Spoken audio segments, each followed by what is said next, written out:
Buenos días a todos. Bienvenidos al curso de Derecho Agrario, semana número 10. El tema que vamos a estar trabajando el día de hoy es el tema de los gobiernos liberales, recordándoles que esta sesión está siendo grabada. Objetivo de la clase, que el estudiante de la Universidad Rural de Guatemala adquiera una visión clara, histórica, relativa a los gobiernos liberales de Guatemala. Muy bien, vamos a hablar un poquito acerca de los gobiernos liberales. Si han leído últimamente libros acerca de la historia de Guatemala, y hay un momento en donde sí tenemos esa claridad de que los gobiernos liberales han estado al frente como gobiernos de Guatemala, y esto ha sido un periodo histórico en el país centroamericano comprendido entre 1829 y 1840, en el que gobernaron liberales centroamericanos. El 27 de agosto de 1836, los liberales impusieron leyes laicas, como el divorcio, el matrimonio civil y el establecimiento de juicios de jurados, inspiradas en el Código de Edward Livingston, que es un tratado legal que se había puesto en vigencia en el estado de Luisiana, en los Estados Unidos, que fue traducido al español por José Francisco Barrundia. La población guatemalteca, con un catolicismo muy arraigado, se resistió a este cambio de leyes por el hecho de que existían órdenes monásticas que hubieran sido expulsadas en 1829. Esta situación poco a poco se fue agravando hasta que se debió a una pandemia del cólera en 1838, que se llegó a una guerra civil que tuvo todas las características de una guerra santa, prácticamente para el ornato de la ciudad de cada circunscripción municipal, ¿verdad? En este caso se llamaba ley de vialidad, y quienes no podían pagarlo debían trabajar gratis. Entonces, si nos damos cuenta, estas leyes definitivamente eran leyes actualmente, pudiéramos decirlo o denominarlo de alguna manera como que promovían la esclavitud, ¿verdad? Entonces, en alguna época, digamos, las personas veían con buenos ojos ese tipo de ley, por ejemplo, la ley de la vagancia, porque decían, bueno, esto evita de que las personas no anden de vagas o que no tengan oficio, ¿verdad? Pero si nos damos cuenta y teniendo antecedentes de la historia de Guatemala, los gobiernos liberales, no sé por qué las personas creen que era el grupo que estaba en favor del pueblo. Entonces, es impresionante ver la forma, o sea, descubrir la forma en que los gobiernos liberales utilizaron el poder para normar aspectos que definitivamente eran contrarias al bienestar del pueblo, ¿verdad? Las características principales fueron ausencia de democracia. Solo participaba el 5% de la población en las elecciones. Se excluía a los hombres que no sabían leer ni escribir y a las mujeres. El derecho al voto fue concedido a las mujeres alfabetas en 1945 y ampliado a las analfabetas en 1965. Estaba prohibido organizarse y protestar contra las medidas del gobierno. Entonces, este dato es impresionante porque actualmente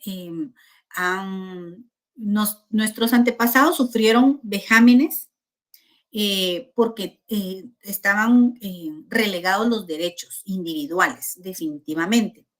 Actualmente existe una serie de normas, ¿sí?, que permiten, en este caso muy específico, a las mujeres a emitir el sufragio, ¿verdad?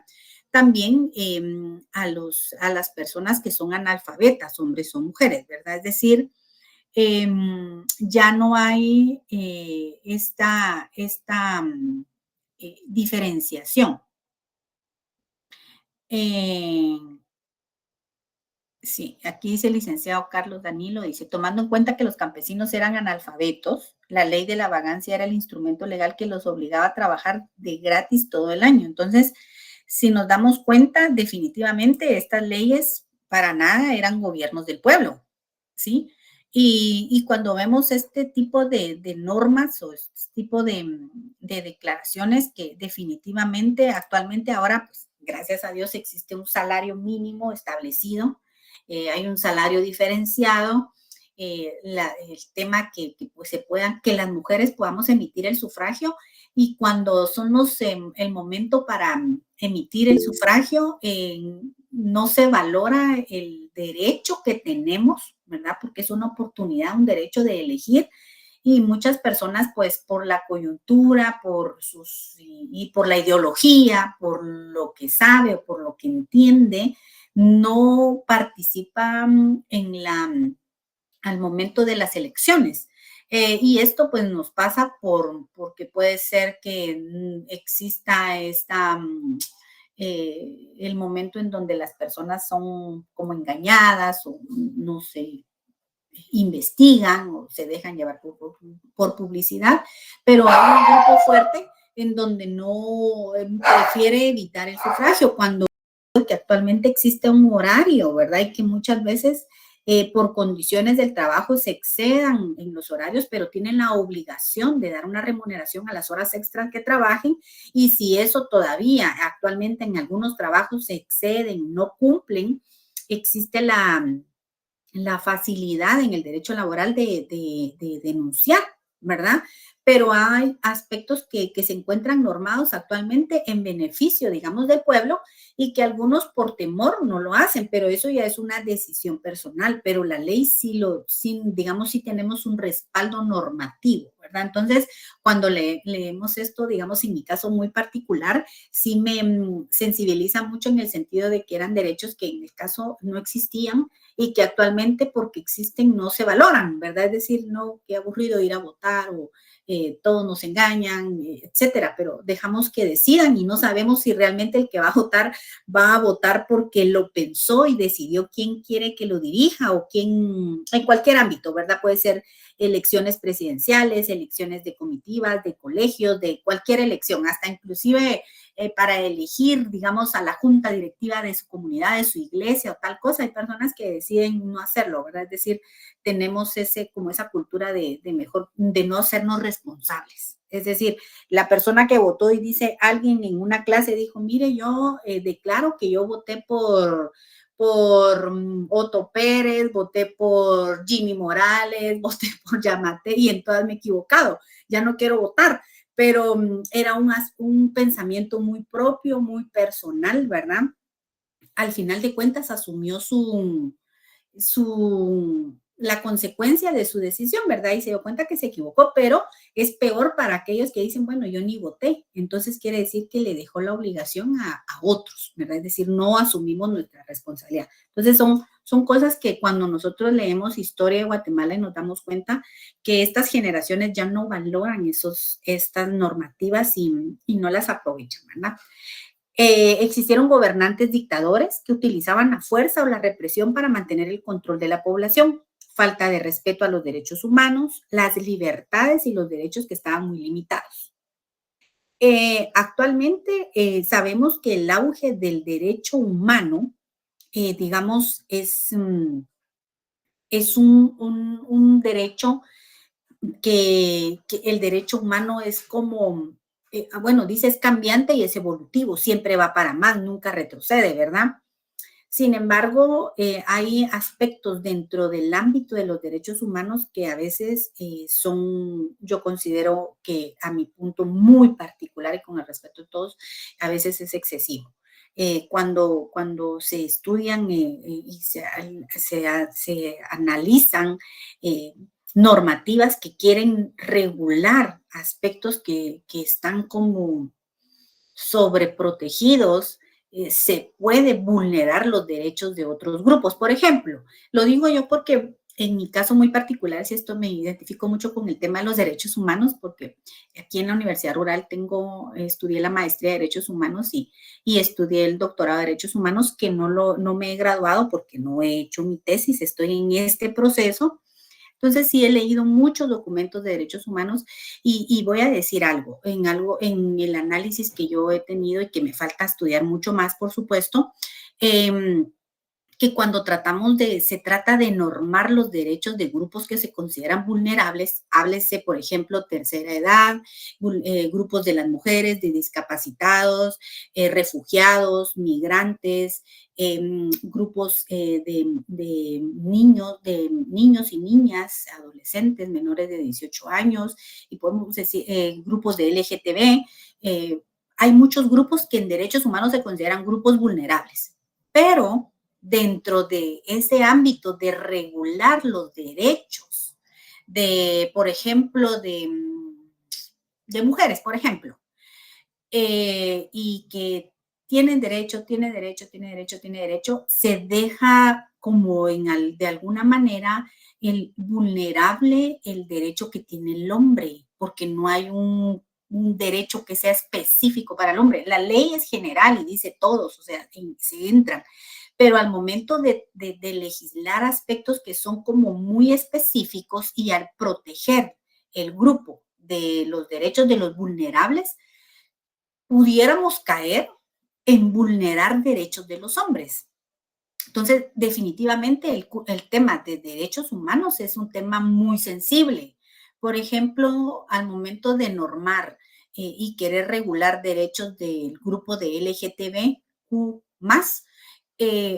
tenemos que tener conciencia que en el caso de Guatemala, digamos, todavía nos falta mucho para poder cumplir los derechos del grupo de LGTBQ+, porque se pueden vulnerar, por ejemplo, los derechos de las niñas y de los niños al derecho de elegir.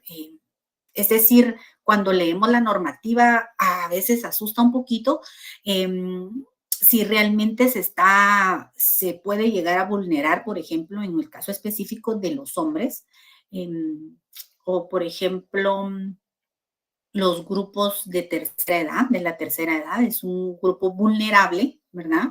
Que sí necesita, digamos, una protección, pero sí existe normativa. Bueno, Guatemala está entrando a todavía a este mundo del normar o de crear leyes que sean específicos para los grupos que se consideran vulnerables, pero cuando leemos, por ejemplo, en mi caso, he tenido la lectura de leyes o regulaciones en Europa, es impresionante, ¿verdad? Porque en el caso de los niños, ya los padres tienen limitaciones para la crianza. Entonces, es decir, que ellos puedan elegir cuál es si ellos quieren ser su género, es decir, si ellos quieren ser, si ellos se sienten hombres o se sienten mujeres, que lo decidan ellos, no los padres, ¿verdad? Es decir, ya les limitan mucho por el aspecto de crearle muchos derechos o proteger sus derechos.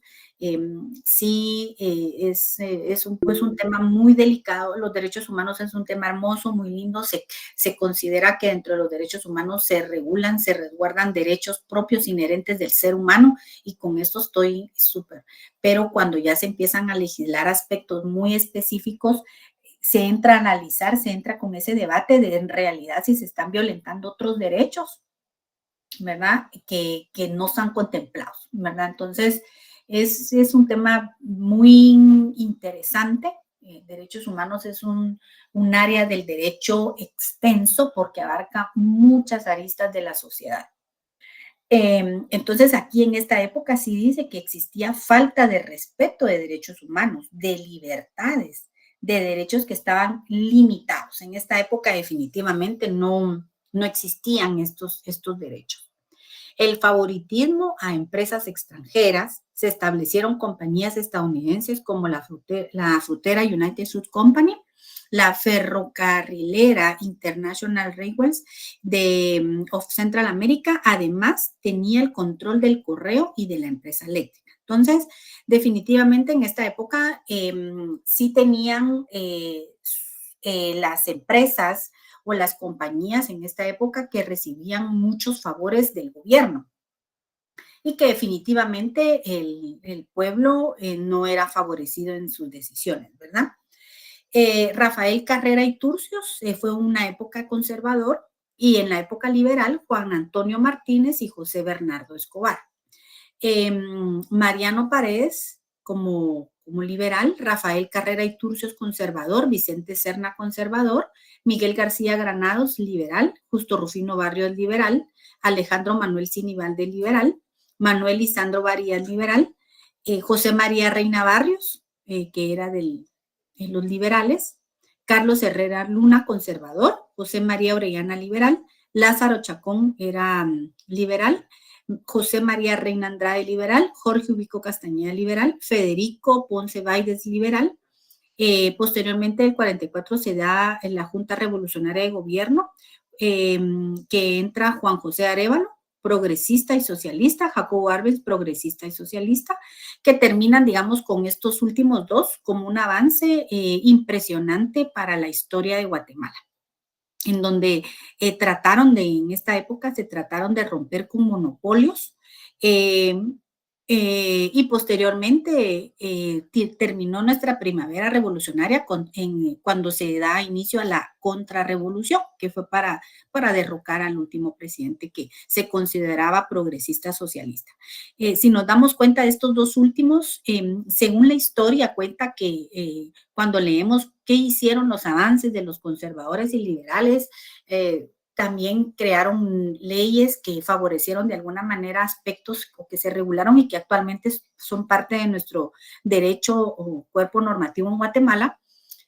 Pero si lo analizamos, en realidad la legislación o lo que se legisló y lo que se decretó y cómo fue que creció Guatemala, todos los aspectos que decretaban en realidad eran en beneficio de un grupo específico, nunca en favor del pueblo específicamente. Y se da que en la época progresista socialista existió mucha crecimiento para el pueblo, porque hay un momento en donde hay un avance de creación de leyes, de escuelas, y esto al final de los años ha pegado un poco porque el analfabetismo en Guatemala todavía no está en cero, pero muchas personas ya se creó la educación primaria obligatoria y muchas personas tuvieron el acceso a la educación, lo que antes, pues en realidad a los gobiernos no les convenía porque les convenía a un pueblo analfabeta. Y esto pues todavía actualmente existen personas que no tienen educación y que son analfabetas porque no se ha eliminado el analfabetismo en Guatemala, pero ya ha reducido. Entonces esto también ayuda mucho porque las personas ya tienen el acceso a la educación y la educación pues abre la mente de las personas y ya no nos invita a conocer la historia, ¿verdad? En esta época también del progresista socialista nace el IX, carreteras, y en el momento en donde se pretendía hacer una regularización de las tierras que estaban dadas en exceso a los terratenientes, fue el acabose de esta época, ¿verdad? Porque se tocaron aspectos muy sensibles, tal vez se iban tolerando todos esos cambios, pero ya cuando llegaron a ese momento ya no fue insostenible. Y conocemos la historia, ¿verdad?, del decreto 900 y qué fue lo que contribuyó a que se diera una contrarrevolución, que de hecho pues es parte de la clase, creo que en la siguiente clase hablamos de ese tema, pero definitivamente sería ilógico poder traer a colación que en Guatemala esta época, de la época de primavera, que lo denominan algunos autores historiadores, definitivamente contribuyó al desarrollo y lo que hoy conocemos, ¿verdad? Es decir, que tengamos la facilidad de las carreteras, alguien dio un inicio en esa época y se atrevió a pensar en el futuro de Guatemala, ¿verdad? A veces pensamos en que definitivamente en Guatemala es como un estado, es imposible que salga de donde se encuentra, pero tenemos un ejemplo, hermano, de que las cosas sí pueden cambiarse. Lo único es de que sí sabemos que van a haber muchos detractores y grupos que van a estar en contra del desarrollo en realidad, pero para poder hacer una reestructura, una ingeniería de reestructura estatal, definitivamente hay aspectos que no nos van a gustar y que no vamos a estar de acuerdo, pero para los cambios así son, digamos, tienen que ser muy contundentes, ¿verdad? Y como sabemos, siempre va a haber oposición. Entonces, esta es la historia de los gobiernos liberales que se dieron en la historia de Guatemala. También durante el régimen liberal hubo aproximadamente 14 gobernantes, entre ellos Rafael Carrera, que gobernó Guatemala durante 18 años. En su lecho de muerte designó al mariscal Vicente Serna, cuyo mandato duró hasta 1871. Miguel García Granados gobernó de 1871 a 1873. Invadió Guatemala en junio de 1871. Derrocó a Vicente Serna, poniendo fin a 30 años de gobierno conservador. Durante su mandato abolió los monopolios, restableció la libertad de prensa, promovió las obras públicas, creó la bandera. Vamos a ver. Justo Rufino Barrios, vamos a ver quién me la tocó. El licenciado José Otoniel levantó la mano. En un momentito le doy la palabra a Lee, disculpe. Solo voy a terminar acá. Justo Rufino Barrios gobernó de 1873 a 1885 y fue conocido como el reformador. ¿Por qué? Porque impulsó la industria y el cultivo del café, la exportación, benefició a los cafetaleros, introdujo al ferrocarril, el teléfono, el telégrafo en Guatemala. Fundó el Banco Nacional y promovió la educación. Manuel Estrada Cabrera fue presidente de 1898 a 1920. Su gobierno fue una dictadura de 22 años. Su primer mandato actuó de acuerdo con la Constitución. Luego la reformó para asegurarse su reelección al final de cada periodo, lo que logró sucesivamente de acuerdo a la Constitución. Jorge Ubico gobernó de 1931 al 44.